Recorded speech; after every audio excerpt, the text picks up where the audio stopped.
नमस्कार दोस्तों, स्वागत है आपका अपने चैनल विधि जुल अकेडमी में। And what we are doing, we are trying to understand the topic of murder. We have divided this topic into 12 parts, 4 clauses of the section 300 or the BNS section number 101, and thereafter 5 exceptions. All these topics have been divided into 12 parts. What I will advise you, if you have come first time to this video, please initiate your study, please start your study from the part number 1. Rather, I will say please study first the concept of culpable homicide, then you should start the concept of murder, and then you should proceed with that. With these words, what I will advise you, don't get confused that this is the class of IPC. This is the class of murder, which was explained under section 300 IPC, or now it has been given under section 101 BNS. Otherwise everything is same. So let's proceed with the class on the topic murder. See, we are studying section 300. 300 में हम लोगों ने देखा था there are 4 clauses, and if the case is covered in any of these 4 clauses, we say it is the case of murder. And if the case is covered any of the 5 exceptions, this will amount to culpable homicide, not amounting to murder. ये scheme हम लोगों ने जब 300 में शुरू किया था तभी डिस्कस की थी हम लोगों ने, है कि नहीं है? तो no we have discuss all the 4 clauses. Now we are going to study these 5 exceptions one by one. And out of these, the first exception is very important and very interesting as well. You will enjoy this. And please ये ध्यान रखना आप लोग कि these exceptions, understanding of these exceptions is very important. क्यों? समझिए क्यों. पहली बात कि when your case is covered in these 4 clauses, it will be the offense of murder. लेकिन जब इन 5 एक्सेप्शन में से किसी एक में भी कवर होगा तो कई बार स्टूडेंट गलती ये करते हैं कि वो कहते हैं कि no offence.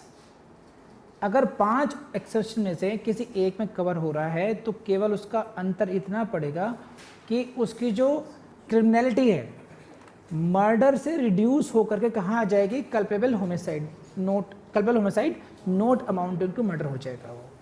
It does not mean कि मर्डर खत्म हो गया पूरा, वो नो पनिशमेंट वाला काम नहीं रहेगा, उसका पनिशमेंट कुछ रिड्यूस हो जाएगा बस. वो ये जनरल एक्सेप्शंस नहीं है, ये क्या है, स्पेशल एक्सेप्शंस हैं. Special exception means exception attach to a particular section. ये जो 5 एक्सेप्शंस हैं, 5 अपवाद हैं धारा 300 में, ये क्या कहलाएंगे, विशेष अपवाद कहलाएंगे, स्पेशल एक्सेप्शन कहलाएंगे. ये अगर केस इनमें फॉल करेगा तब उस स्थिति में वो मर्डर से रिड्यूस होकर कहाँ पहुँच जाएगा, culpable homicide not amounting to murder में.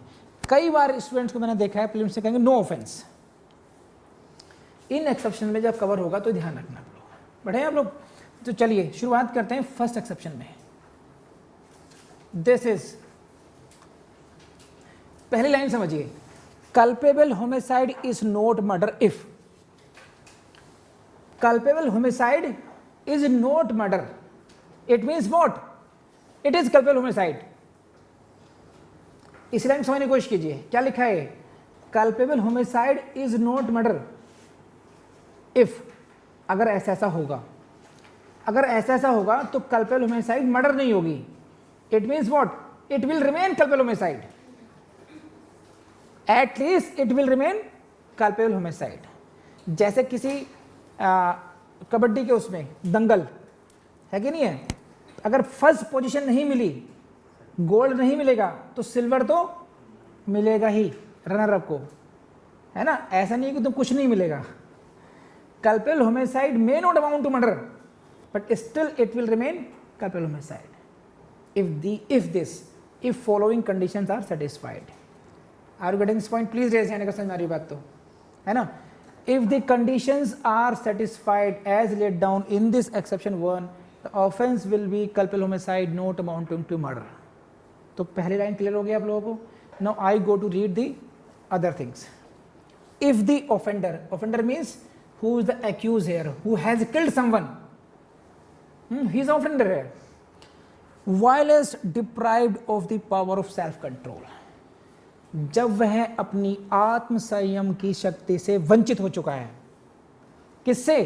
Power of self. He has lost his power of self control. आत्म संयम की शक्ति से वंचित हो चुका है। Whilst deprived of the power of self control. Got it? समझ में बात ये? लेकिन कैसे? By grave and sudden provocation. Grave and sudden को कहते हैं गंभीर तथा अचानक प्रकोपन से। समझ में आई बात है ना? Then causes the death of the person who gave the provocation or causes the death of any other person by mistake or accident। देखो हर लाइन में टेक्निकलिटी घुसी हुई है इसमें। Please highlight these portions and you can not afford to leave even a single phrase in this. You will have to learn this verbatim. अगर आप ऐसा नहीं कर रहे तो you are going to miss something in exam, इधर in prelims और in men's. समझे? अब समझिए है क्या, इसको ऐसे समझिए। Because of the grave and sudden provocation, please highlight this, there are two words, see this.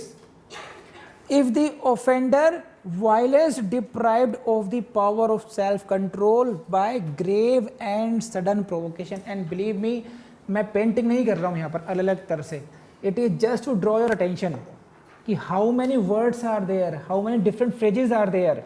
This is what? Grave. And this is not or, this is and sudden provocation। गंभीर तथा अचानक प्रकोपन, यह हुई इसकी शुद्ध हिंदी।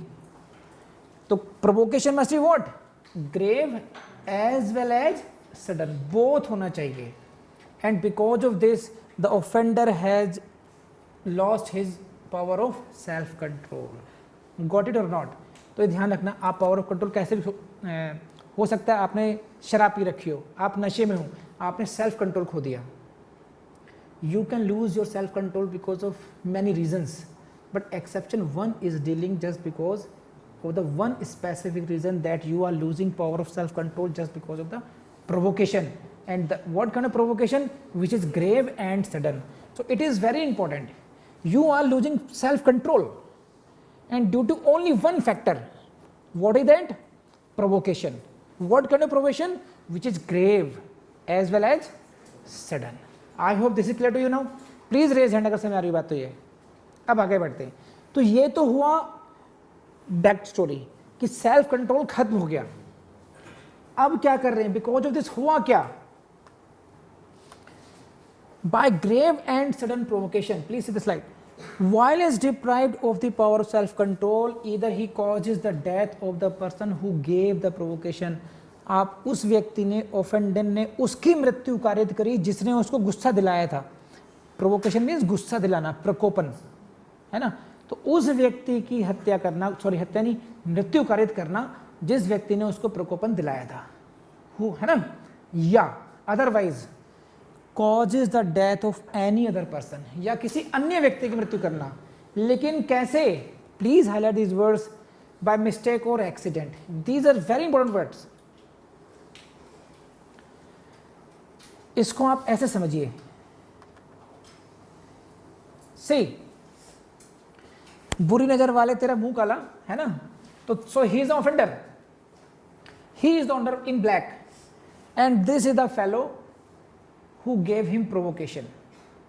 सही है?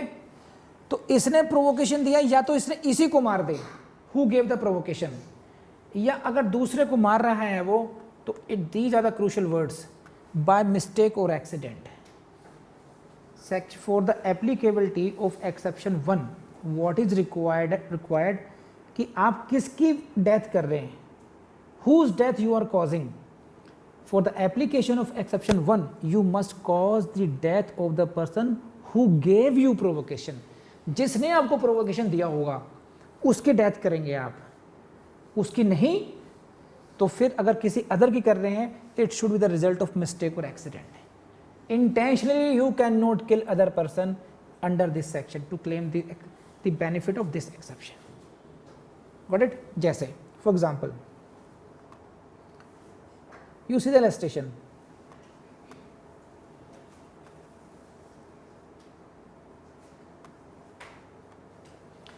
A under the influence of passion excited by provocation given by Z.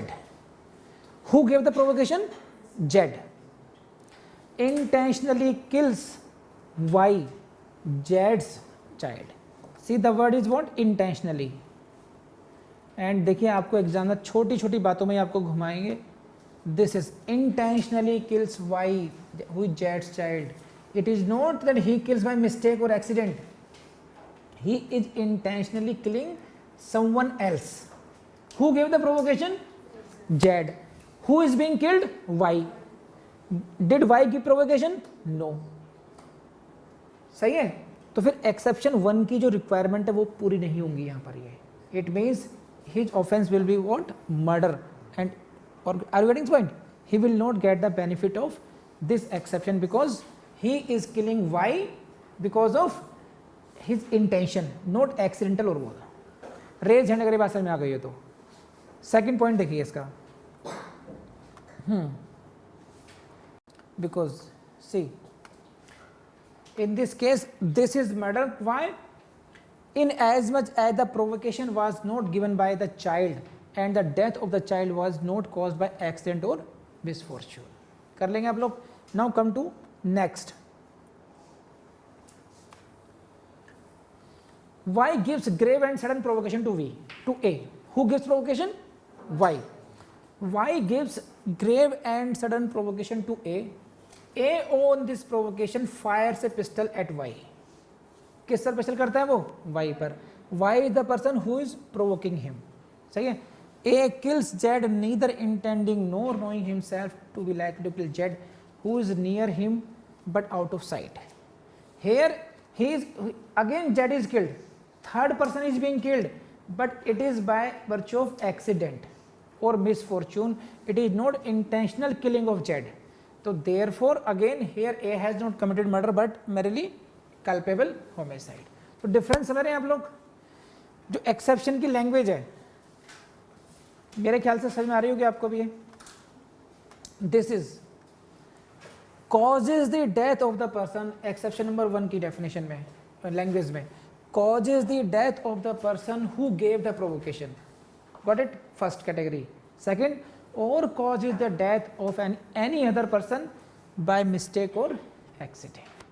तो इलस्ट्रेशंस ए और बी से समझ में आई बात आपको? किसका मतलब है? चलिए आगे बढ़ते हैं. ऐसा है क्यों? देखिए है ना कि एक होती है किलिंग इन प्रोवोकेशन, है ना, when the blood was cool और when the blood was hot, है ना. Intentional killing in hot blood और intentional killing when the blood was cool. इसमें डिफरेंस करना बताया उन्होंने कि law draws the distinction between when you are cool and when you are hot blood. इसमें कहीं ना कहीं क्रिमिनलिटी की डिग्री में क्योंकि अंतर आ गया आपकी, उसमें कहीं ना कहीं जस्टिफिकेशन आता है.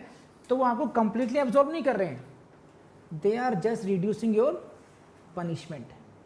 दे are bringing your degree of punishment from murder to culpable homicide.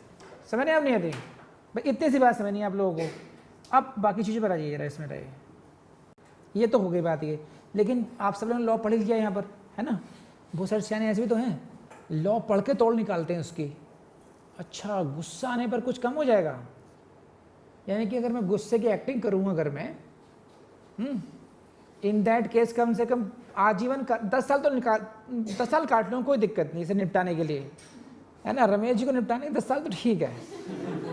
आजीवन कारावास थोड़ा कैड़ा हो जाएगा, है ना. इतनी दुश्मनी तो निकाल सकते हैं हम लोग. ऐसे होते हैं बहुत से लोग, बलवान लोग कर सोचते हैं ऐसा. तो उनके लिए है ऐसा.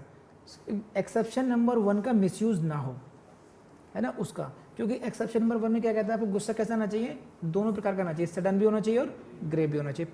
गुस्से में आगे बात खत्म होगी. अब ये देखिए, the above exception is subject to the following provisos. Number 1 क्या? That the provocation is not sought or voluntary provoked by the offender as an excuse for killing or doing any harm to any person. समझिए इस बात को. Direct language हो गई आपकी.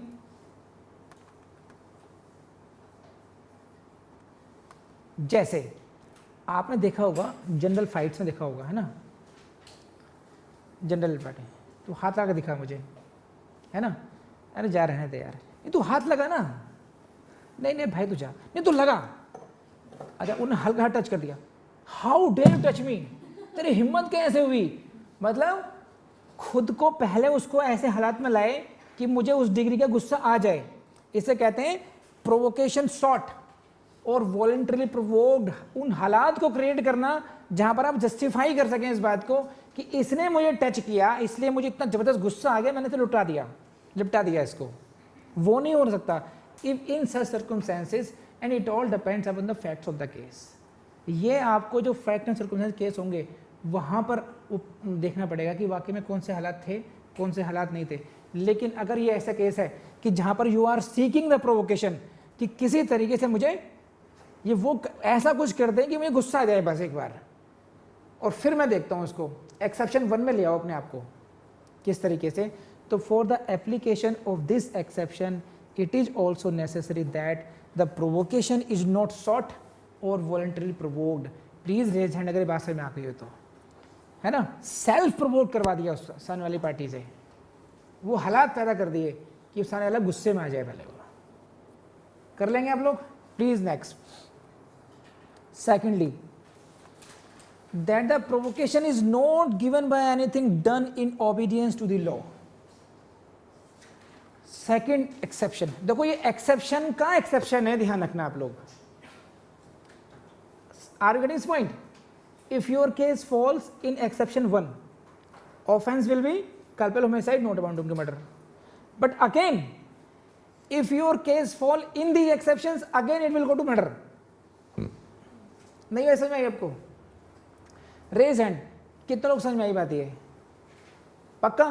फिर तो अच्छी बात है। देखिए, क्योंकि हम लोग पढ़ रहे हैं एक्सेप्शन नंबर 1, तो वो हुआ मर्डर का एक्सेप्शन नंबर 1। अगर केस एक्सेप्शन नंबर 1 में आता है तो आपका ऑफेंस कन्वर्ट हो जाएगा murder to capital homicide not amounting to murder में। लेकिन अगर उसके भी अपवाद में आ गया तो it will be the case of murder. सही है नहीं? तो जो बेनिफिट आपको मिलना था एक्सेप्शन 1 का वो आपको नहीं मिल रहा है, इसका मतलब ये होगा। तो पहली कैटेगरी ये है कि पहली कैटेगरी थी when the provocation is sought or voluntary provoked, and second category is what this is when it is given by anything done in the obedience to law. और दूसरी क्या? Or a public servant by a public servant in the lawful exercise of the powers of such. अब देखिए इसका illustration देख लीजिए आप लोग। A, this is A is lawfully arrested by Jed, a bailiff। सही? फिल्म आई थी सिंघम, कितने लोगों ने देखी? Raise hand. सिंघम में अजय देवगन, ठीक है, वो कॉप बना हुआ है उसमें वो, और जो विलेन है वो क्या बना हुआ है? तो उसको कंडीशनल बेल मिली होती है कि he will have to give their attendance in the police station of the Singham. यही बात है। Now Singham was acting in the due discharge of his police duty. Signature करने पे now the offender is excited because of that. Are you getting this point? That villain in the Singham was in the provoked condition. Why? Because Singham was doing something lawful. ध्यान आ रहा नहीं यार आपको? अब A is lawfully arrested by Z a belief. अब A को गिरफ्तार कर लिया गया, लॉफुली गिरफ्तार किया गया है, but A is excited to sudden and violent passion by the arrest and kills Z। ये ऐसे मान लीजिए आप लोगों ने देखा होगा बड़े महापुरुष जो आजकल जेलों के कैदियों की दशा सुधार रहे हैं, कैदियों को अपने प्रवचन दे रहे हैं बहुत सारे। देखो गुरु राम रहीम साहब हैं, आसाराम बापू हैं, वो कैदियों में पहुंचे हैं ताकि उनका जीवन अच्छा हो सके, उनको प्रवचन दे रहे होंगे वो। तो जब उनकी अरेस्ट हो रही थी, that was the case of lawful arrest. Sometimes ऐसा हो जाता है कि something lawful is being done and now you are provoked because of that. मैं उनको टोटो फील नहीं करा रहा हूँ यहाँ पर, आपको सिर्फ सिचुएशन समझा रहा हूँ मैं कि one person is lawfully arrested and because of that kind of arrest he is excited and sudden and violent passion में उसको वो he kills the person who is arresting him. A is lawfully arrested by Z and then Z kills him because of this.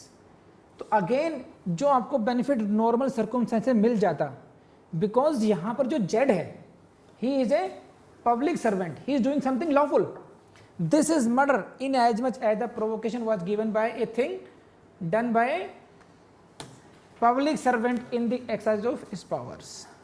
समझ रहे हैं यहाँ पर? So suppose कीजिए, देखिए अगर यहां पर ए ने जेड को मारा होता out of grave and sudden provocation, this would be the case of culpable homicide not amounting to murder. लेकिन सिचुएशन क्या हो गई यहां पर, जो ए है, सॉरी जो जेड है, he is a public servant. Why he is being killed? Because he was discharging his public duty, and because of that you are provoked. So the benefit of exception goes out of your hand. You will not be given any benefit of exception 1, and then the offense will be what? Murder. It will not turn into culpable homicide amounting to murder. लेकिन आपको tips पे याद होने चाहिए भैया, 1 by 1, वरना कहीं ना कहीं इसमें इतने इन्फ्लुएंसेंट बैठ रहे हैं। पहले तो भाई ग्रेव होना चाहिए, सडन होना चाहिए।